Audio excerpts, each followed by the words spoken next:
The Kansas City Chiefs continue to send a loud and unmistakable message during the 2026 NFL Draft. This team is not interested in playing it safe. They are committed to rebuilding their identity through bold, calculated decisions, especially on the defensive side of the ball.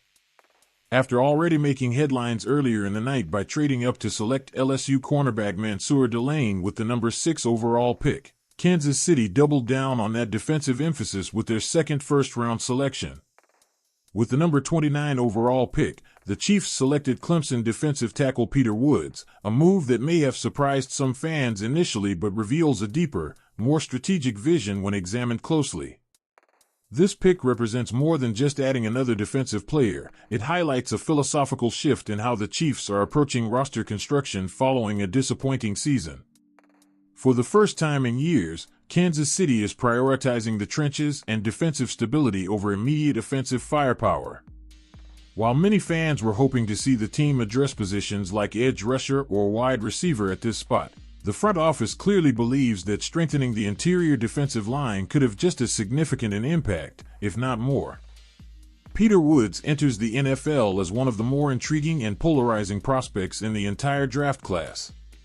Not long ago, he was widely projected as a potential top 5 pick, thanks to the flashes of dominance he displayed during the 2024 college football season. At his best, Woods showed elite explosiveness off the snap, overwhelming offensive linemen with a rare combination of quickness, power, and natural leverage.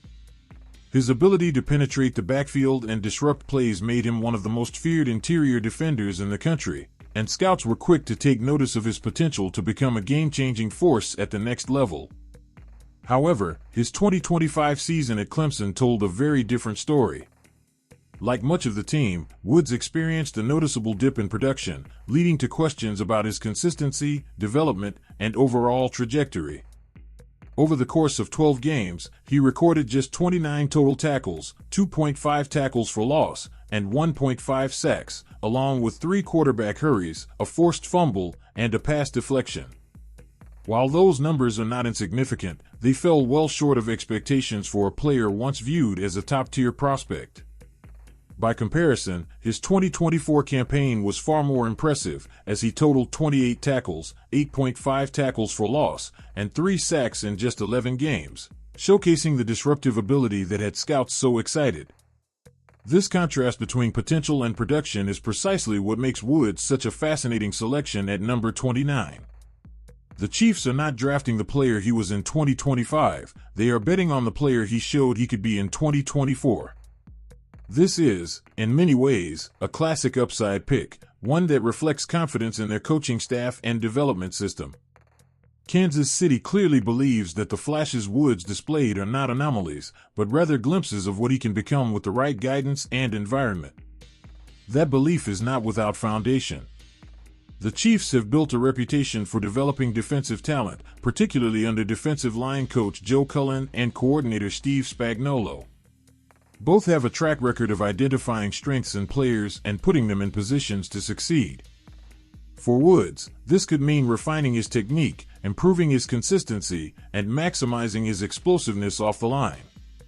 The raw tools are already there. What remains is shaping them into a complete and reliable skill set. Perhaps the most exciting aspect of this pick is the potential pairing of Woods with veteran defensive tackle Chris Jones. Jones has long been the anchor of Kansas City's defensive front, known for his ability to dominate both as a pass rusher and run defender. Playing alongside a player of his caliber could be transformative for Woods.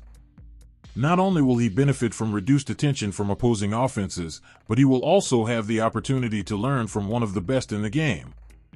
Jones' presence could accelerate Woods' development, helping him understand the nuances of the position and how to consistently impact games at the professional level. From a schematic standpoint, adding Woods gives the Chiefs greater flexibility along the defensive line. His ability to line up in multiple positions, combined with his quick first step, allows the defense to create mismatches and generate interior pressure. In today's NFL, where quarterbacks are increasingly adept at escaping edge rushers, pressure up the middle has become even more valuable. By strengthening the interior, Kansas City can disrupt passing lanes, collapse the pocket, and force quarterbacks into uncomfortable situations. The decision to select Woods also reflects an understanding of the broader defensive strategy. Earlier in the draft, the Chiefs addressed the secondary by selecting Mansour Delane, a player expected to immediately contribute at cornerback. By following that move with an investment in the defensive line, Kansas City is building its defense from the inside out and the back end forward simultaneously. This balanced approach aims to create synergy between the pass rush and coverage, two elements that are deeply interconnected. A strong pass rush makes life easier for defensive backs, while tight coverage gives the pass rush more time to get home. Historically, the number 29 pick has not been a frequent selection spot for the Chiefs, adding an interesting layer of context to this decision. The last time the franchise made a pick at that number was in the 1978 NFL Draft, when they selected defensive tackle Sylvester Hicks out of Tennessee State, though that selection actually came in the second round due to the draft structure at the time. Even further back, in the 1965 AFL Draft, the Chiefs used the number 29 pick to select wide receiver Otis Taylor, who would go on to become a franchise legend. While draft history does not determine future outcomes, it adds a sense of significance to a selection that already carries plenty of weight. For fans, this pick may require a shift in perspective. While it may not have the immediate excitement of selecting a high-profile offensive playmaker, it represents a commitment to building a more complete and balanced team. Championships are not won solely through offensive production, they are secured through a combination of scoring ability, defensive resilience, and control of the line of scrimmage. By investing in players like Woods, the Chiefs are addressing a fundamental aspect of the game that often determines success in the postseason. There is, of course, an element of risk involved.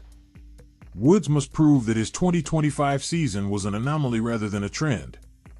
He will need to demonstrate consistency, discipline, and a willingness to refine his game. The transition to the NFL will present new challenges, including facing stronger, more experienced defensive linemen and adapting to more complex schemes.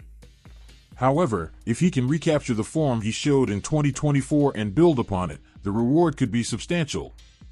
Ultimately, this selection embodies the Chiefs' broader draft philosophy in 2026, take calculated risks on high-upside talent while addressing critical areas of need.